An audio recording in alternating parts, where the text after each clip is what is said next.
Welcome to Wannabe Clutter-Free, formerly Wannabe Minimalist, the podcast for busy families who are tired of the chaos, fed up with being overwhelmed, and ready to enjoy life again. Each week, we talk about how to let go of the clutter so that you can focus on the things that actually matter. And it's not just physical clutter. We talk about the mental and emotional stuff too, because if it's holding you back, it's time to ditch it.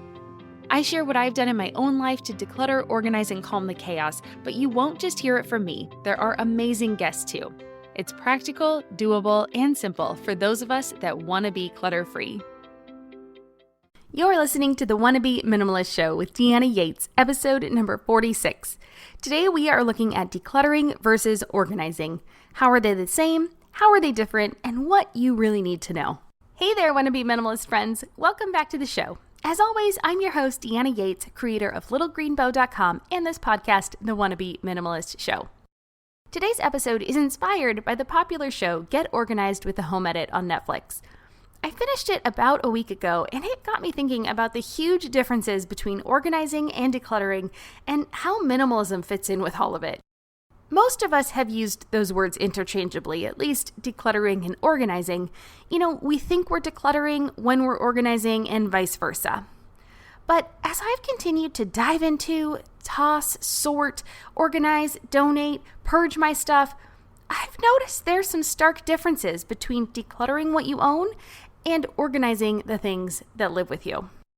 I've created a free download for you that's all about the quick way to declutter and organize your home, and you can find it along with the show notes for today's episode at littlegreenbow.com/46. Again, that's littlegreenbow.com/46.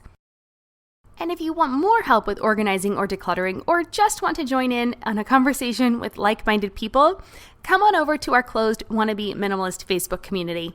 I'll have a link to our group in the show notes, but you can just search for Wannabe Minimalist on Facebook and you'll find us that way too. Okay, so let's get into it and look at how decluttering and organizing are different and how minimalism fits in. I want to start with home organization, the definition, how it started, and what it means for us today. So what is organizing? The definition of organizing, at least as we're going to talk about it today, is to arrange things into a structured whole or a specific order. Now, basically, it's taking everything that we own, the items we own, categorizing them, and displaying them in a way that is appealing, both to our eyes and to our minds. So organizing is not a bad thing. In fact, after watching Get Organized with the Home Edit, I was inspired to make my home and spaces look better. And hopefully I'll be able to update you all on that in a not too distant future. For most of us, when our homes look nice, we feel better.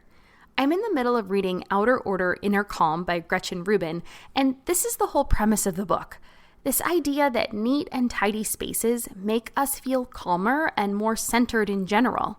It doesn't matter if you're a minimalist or a maximalist, having things in order or organized is really preferred by everybody. Now, how about home organization in general, though? What is up with our obsession with it? I mean, getting organized with the Home Edit is one of Netflix's most popular shows right now. The home organization profession wasn't even a thing until 1984, when it emerged as an industry in Los Angeles. And when you think about it, this makes sense. Do you remember back on episode 43 when I spoke with Aaron Flynn from Cladwell about how our closets have expanded since the 1980s? If you don't, I'll leave a link to it in the show notes so you can go back and listen to the conversation. It was fascinating about building a capsule wardrobe and how many clothes we have now and all about marketing in the fashion industry. But, when I was having that conversation with her, we didn't get into all the reasons why, but I did some research after our conversation because it really got me interested in it. And I think that we can thank fast fashion, globalization, two-income families, increase in home size, the decrease in cost and quality of goods, marketing tactics, and the need by big corporations for stock prices to continue to grow. All of that is playing into all of the stuff we are accumulating. We have so much more stuff now than we did 40 plus years ago. To put it simply, we are able to buy more things for less money And we found ourselves doing that at an alarming rate because we felt the need to fill up these bigger homes that we were purchasing. It's not because we needed to, it's because we wanted to. And with all of this new stuff came a new profession of helping us manage and organize it all. Now, so organization is taking the stuff that you have and putting it away neatly. That's the simplest definition of it. Decluttering is different than organizing because it deals with the stuff problem first. So instead of just putting a pretty face on it, you have to decide if you even want to keep the stuff in the first place. Decluttering and organizing work hand in hand, but they are totally different steps. With decluttering, you look at what you own and choose if you want to keep it, toss it, donate it, sell it, or upcycle it. It's the first step in the process, and it should never be skipped. Decluttering is the step that gives you room to breathe. It's the step that determines if you love something, if it makes you happy, or if it brings up feelings of guilt or any other negative emotion. And by the way, if that is the case and something makes you feel bad, get rid of it. You have my permission. If you needed someone to tell you that it was okay to get rid of it, that's me. I'm telling you now, it is okay. Not that you need my permission to do it, but sometimes people just need to hear somebody telling them that they can. It doesn't matter if that thing was a gift or it was inherited. This is your life, and you deserve to be happy in your home. Without asking these questions first, all of these questions that come up with decluttering, organizing is more difficult, and it often exacerbates the issues because you didn't deal with the stuff problem. If you're like most people, you don't actually even like all of the stuff that's in your house. You probably just deal with it or make do with a good portion of it. Am I right? Look around, look to your right, look to your left. Do you love all of the stuff you're looking at, or are they just things that you've had for years and you've just dealt with having them? Now, for me, I have found that until I actually get rid of something I don't like, it is nearly impossible for me to replace it. I am an underspender, but we will save that conversation for another time because that one deserves a lot more in-depth conversation about this mindset of having to use things up and not really taking care of myself first. So we'll get there in another episode, and that's a good mindset one. But I want to circle back to the Home Edit show. I think the problem with the Netflix show is that it doesn't show the whole process. The Home Edits process consists of 4 parts: edit, categorize, contain, and maintain. I'm Margaret. And I'm Amy. And together we host the podcast, What Fresh Hell? Laughing in the Face of Motherhood. Margaret, I would say you're sort of a where are my keys kind of mom. Correct. Sometimes a where are my kids kind of mom. Well, you're, Amy, more of a we were supposed to leave 35 seconds ago, mom. I mean, touche. In each episode of What Fresh Hell, we come at a topic from our usually completely opposite perspectives. I bring the research. And I bring kind of the gimlet eye. Like, is that research really going to work, people? And almost 10 million downloads later, we're still laughing. We also talk to experts in the parenting field, plus parents with stories we can all learn from. We make each other laugh, we challenge each other's assumptions, and we have what we think is the best parenting community on the internet. Check out What Fresh Hell? Laughing in the Face of Motherhood wherever you listen to podcasts. The problem is the show focuses only on the 2 middle parts: categorize, which is where they create zones for each of the functions within a room, and contain is where they use so many of their clear organizers from the Container Store. Side note, yes, they have a partnership there, so at times the show feels like a giant advertisement. Okay, end rant. And they use these clear organizers to put all the stuff away in a visually appealing format. The parts missing from the show are the editing process and the systems used to maintain the space. So the big problem is that these are the parts where the majority of people struggle the most. It's just that those parts aren't flashy, exciting, or beautiful. There's a lot of work that goes into those parts. Although, old organization shows like Clean Sweep, sorry, am I dating myself? And mission organization, they tackled these parts. So it is possible to make them interesting and exciting if that's what you're going for. If you're actually looking to educate and help people instead of just entertain them. But I digress. You can't skip those parts though. If you just make things pretty, you end up with a garage filled with storage items. This is where clutter becomes delayed decisions, and it just starts to overwhelm us because we've put it off, and then all of a sudden we have these giant piles and stacks, and it feels impossible to be able to get through them. So a good rule of thumb is if you've done this in the past, if it's not worth organizing, it's not worth keeping. And so that brings me to my last point of how minimalism ties into all of it. For me and my family, minimalism is not about having the least amount of things possible. So I'm sure you have seen minimalism tied to aesthetic. And yes, that is a design aesthetic where you have very few furniture pieces, stark white walls. People talk about how they live with the least amount of things, 100 personal items or one plate per person. That is not the sort of minimalism I aspire to.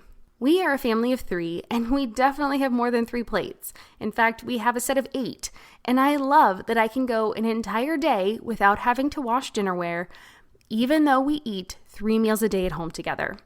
One of the silver linings of COVID. And we can have company over when we eventually get to that point again. For us, minimalism is about living intentionally and only having things that we need, want, and love in our home. Minimalism is the mindset piece that helps say goodbye to the stuff that no longer serves you, and the reminder that that is stuff's job. Stuff is supposed to make our lives easier, better, happier, and more beautiful.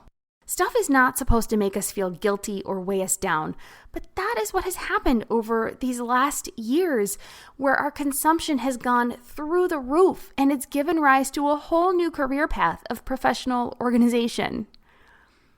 So to recap, let's look at the best way to piece the 3 of these together.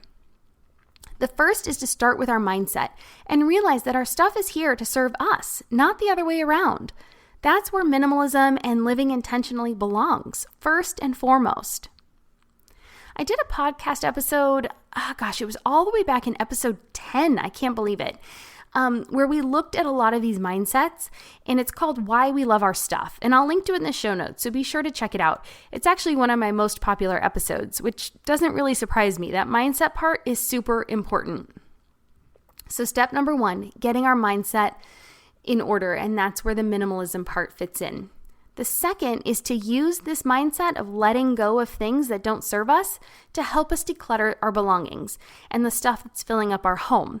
So many of my podcasts are about this, and I'll link to some of my favorite ones, but a lot of it is just looking then at the things. Okay, so once we have the correct mindset in the forefront of our mind, and we're looking at the way stuff can help us going forward, not keeping things in case we might need them, not keeping things because we feel guilty about getting rid of them, not keeping things just because they've always been there. That is a big one.